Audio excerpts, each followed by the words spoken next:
if I told you that sometimes a city doesn't need to hand someone a crown because the people already have? Not through an official ceremony, not through a government proclamation, but through thousands of hearts beating together, through voices so loud they shake the walls of a stadium, and through millions of people online who all arrive at the very same conclusion. Because over 2 unforgettable nights, Belgium didn't just welcome JIN, it celebrated him. It admired him. And by the end of the concerts, one sentence was everywhere: JIN REIGNS BRUSSELS. But here's the fascinating part. That title wasn't planned. No marketing campaign created it. No company designed it. It was born naturally because something extraordinary unfolded before thousands of witnesses. So what exactly happened in Brussels? Let's dive into the story. Every world tour has cities that become unforgettable. Cities where something special happens.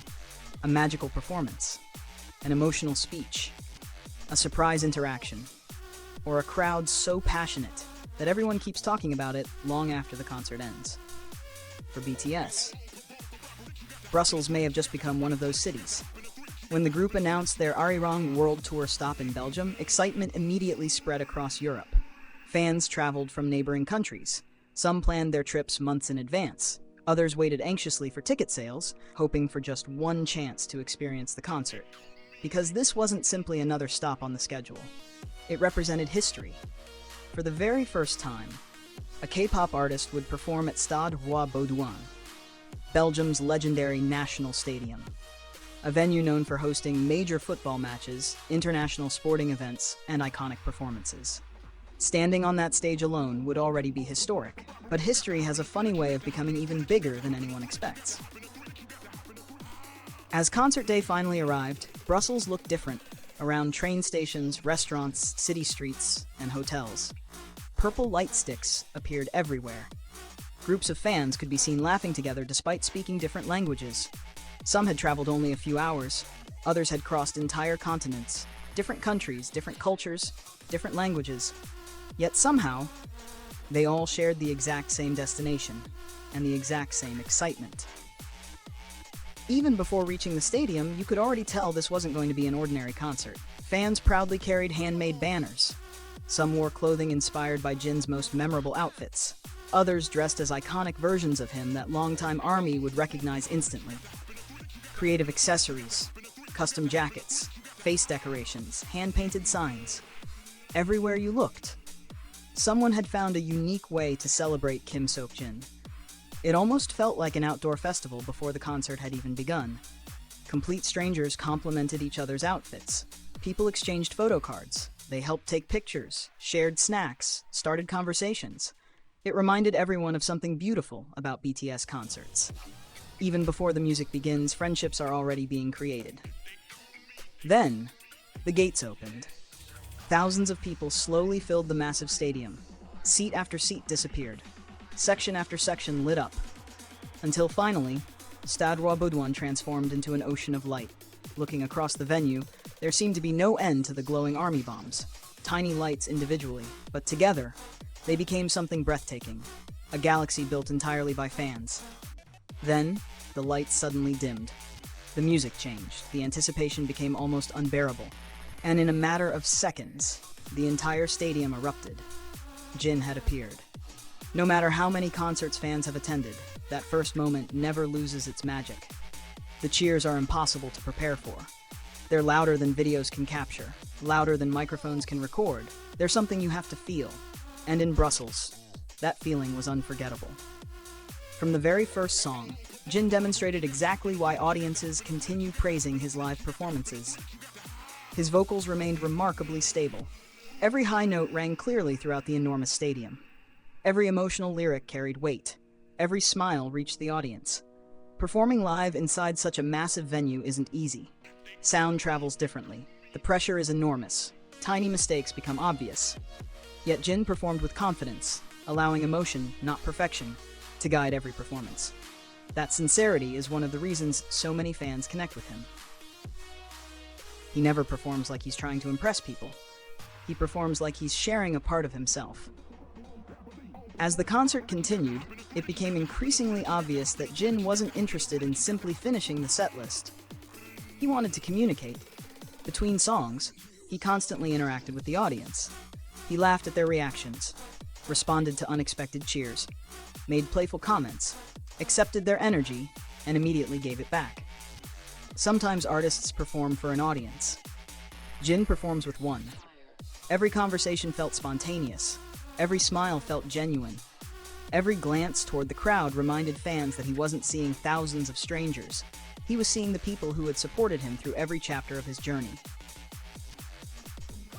One of JIN's greatest strengths has always been making enormous venues feel surprisingly intimate.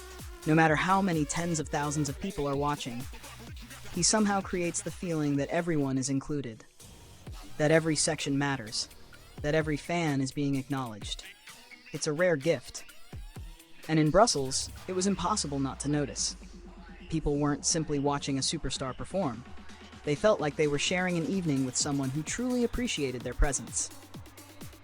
As the night moved toward its emotional finale, JIN created another memorable moment.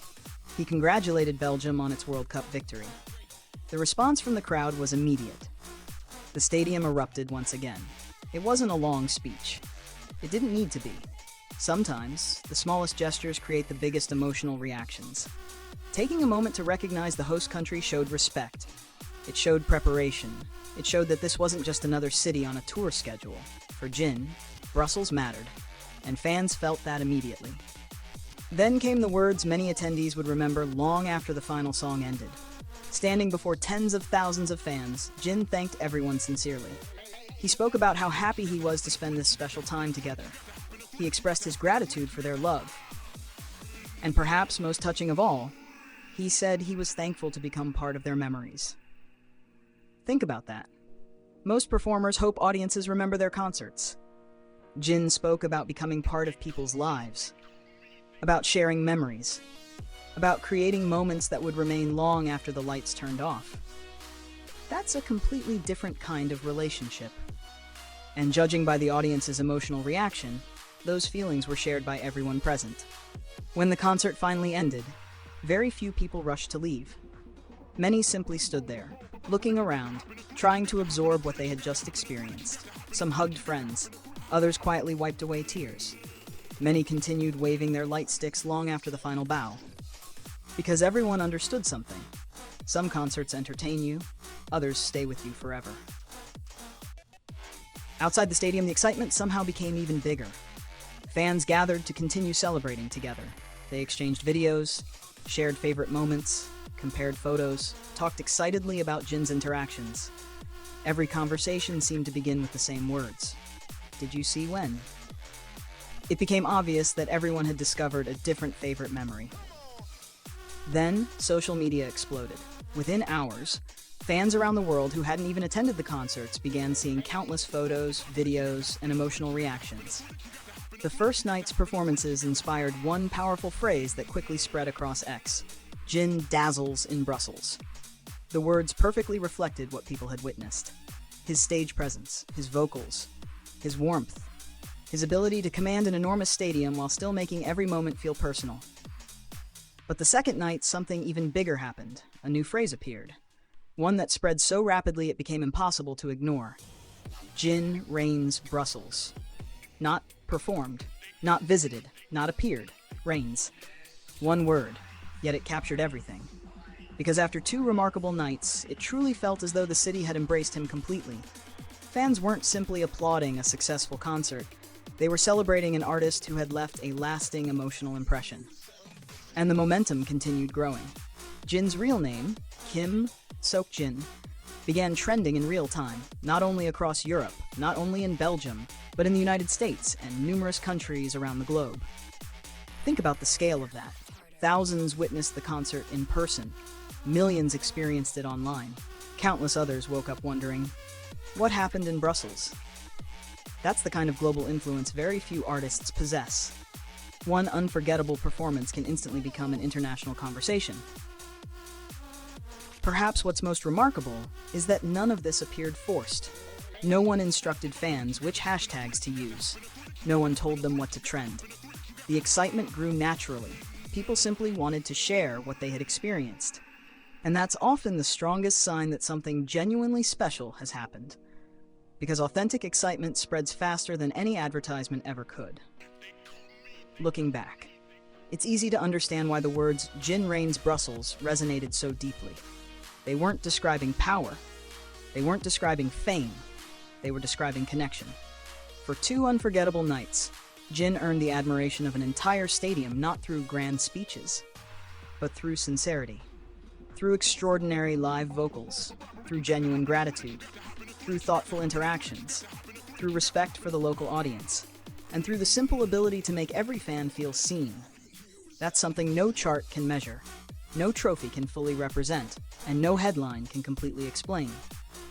Yet perhaps the most exciting part is that this story isn't finished, because BTS is scheduled to return to Stade Bodouam once again, for 2 more concerts on July 7th and July 8th. If the first 2 nights created history, what will happen next? Will fans prepare even bigger surprises? Will another unforgettable speech capture everyone's hearts? Will social media create an entirely new global trend? Or will Brussels once again remind the world why BTS concerts are unlike anything else? No one knows. But if there's one thing we've learned over the years, it's that whenever JIN steps onto a stage, something memorable usually follows. And sometimes, those memories become so powerful. An entire city gives him a title without ever planning to. Not because anyone asked them to. Not because it was trending. But because in that unforgettable moment, it simply felt true. JIN REIGNS Brussels. And perhaps history in Belgium has only just begun. If you enjoyed this story and want to follow every unforgettable BTS and JIN moment from around the world, be sure to like this video, subscribe to the channel, and turn on notifications. Because the next chapter of this incredible journey may be even more emotional, and you won't want to miss it.